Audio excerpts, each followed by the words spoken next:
Beholder,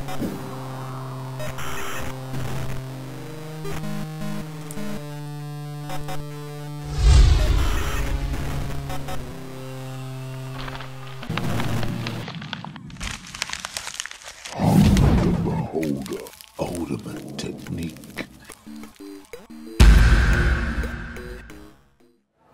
Okay, so guys, can you just tell me who you are and what it is that you're doing here? My name's Shaun Aitcheson, and I'm part of Cloak and Dagger games. We've just released The Excavation of Hobbs Barrow. It's the most professional I've ever seen you sound. I'm John, the other half of Cloak and Dagger games, and yeah, we are just happy to be here with a game that has just been released rather than in development. So game development is something that you guys do in your spare time, right? Yeah. So, Yes. so how does that work? We both have full-time jobs, so we fit everything we do around that, which as we get older is becoming more difficult. Wouldn't you say? Yeah, we used to work in the same office, and that's how it all started. Yes. We just brought a hard drive in one day, Yeah. started working for our lunch breaks, sat across the room from each other, and then, well, I started doing it in the office hours. And I would have been happy doing that forever, to be honest, but eventually had to stop doing that, and then began this routine of working a 9 to 5 and then a 8 till 2 a.m. And we've done that ever since. Yeah. Okay, so what motivates you to spend your spare time doing that? It's pure passion, hatred of the grind of day jobs, Yeah. and madness. Yeah, definitely those three things. I think as a form of escapism from 9 to 5 working life, and just it gives us a hope that one day that could be changed. Okay, so I mean, you guys started developing games, how long ago? 9 years? 10? 10 years, I think. Yeah, our first game was called Mudlarks. We started making that, I think, in 2012, maybe 2013. But that, as John was saying, we had the same job. We worked in an office together, and that game was basically made in that office on the sly. We can say that now because we haven't worked at that place for a long time. So. Yeah, 90% of the Yeah. artwork, if you can call it that, Yeah. was done in that office, I would say, over a space of 9 months. Yeah. We cringe at the game, but we romanticize the era. Yeah, that was a fun time. I felt like the first few years we were doing this was really fun, the whole scene, and then it's just naturally become a bit more professional for everyone, and everyone's had to up the standards. And something gained, something lost. So when you say more professional, what is it that you're doing that's more professional? When I say more professional, I just mean more focus on what is other people doing, what will sell, how do we get noticed? We need to market rather than just oh my god, we're just making a game, this is fun, let's release it. Okay, so is that how you got involved with Wadget Eye then? Yeah, I think because, making any game takes so much time, it takes so much effort, and we've released a few games in the past, like commercial games that haven't necessarily sold very well. So with this one, we'd put so much work into it and tried to push it a bit further than our previous games. So seeing where indie games were at, it's kind of very helpful these days to have a publisher, because so many games are coming out. You need that. It's very useful to have a little bit of a push from a publisher, because there's, when you have a full-time job, it's very difficult to make a game and then try and promote it and market it. There's all that kind of boring stuff that the publisher helps a lot with. Throughout most of the development, the game was called Incantamentum, and then it got changed quite late on. And I guess that was kind of a request from the publisher, because there were concerns. He couldn't spell it. yeah. Getting involved with that, how did that sort of all kick off for you? I mean, it sounds silly because I played the demo and it was called Incantantumum. Yes. It was called Incantamentum, Dave. This is why we changed the name, because I never pronounced it or spelt it correctly once. Oh my God. Yeah, well. Okay, so like, what's your kind of like working relationship like, and like what it is that you guys both do? Together? Yeah. I mean, like how do you work together, and like what are your roles basically? Yeah, it runs pretty smoothly, surprisingly. Like, it's a friendship first and foremost. We knew each other a few years before we started making the games. It's been pretty organic. Like, we've switched ideas of who's leading a game, but the one I did took so long that we decided Shaun would do the next 3, and I was just like, yeah, leave it up with me. I'm done. Yeah. So for Hobbs Barrow in particular, I did the writing, the programming. There's also a third member of Cloak and Dagger Games, Laurie. She's not here today. She helped with the dialogue writing. And for this game, John was doing the art and animation. And it's always worked well because we sort of drive each other to continue. And there could be a period where one of us is like, we're ill or we're too busy doing something, but we know that more often than not, the other one will step in. Yeah.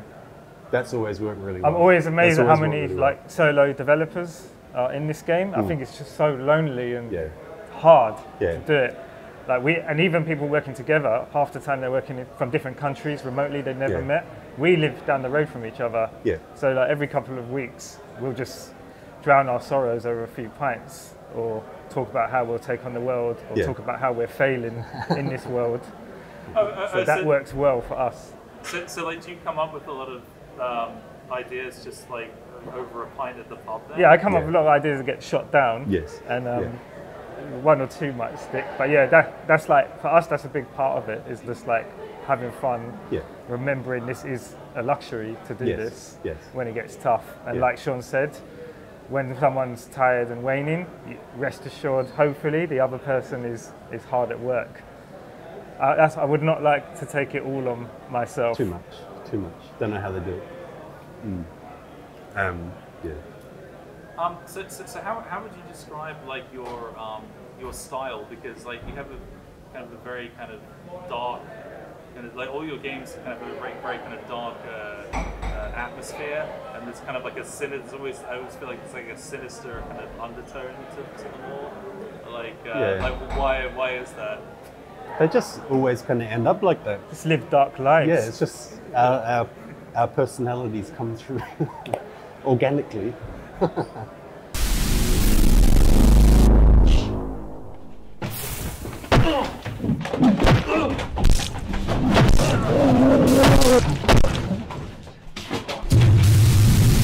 Oh, okay, but you're just kind of like, that's what you're kind of fascinated by. Yeah, I guess so. Yeah, the element of something just being a bit off, a bit weird, a bit airy. A lot of people remember our games for like their close-up scenes, which like John's really good at doing these kind of distinctive little close-up animations. So that kind of weirdness and those close-ups, I would say, are the closest things we have to like what do you call it? Something we're known for. I don't know. Yeah. What are your personal like favorite games that you've kind of worked on? Of our games? Yeah. I think probably for me, Hobbs Barrow is probably like, just in the sense that it's like a fully recognized, is that the right word? Fully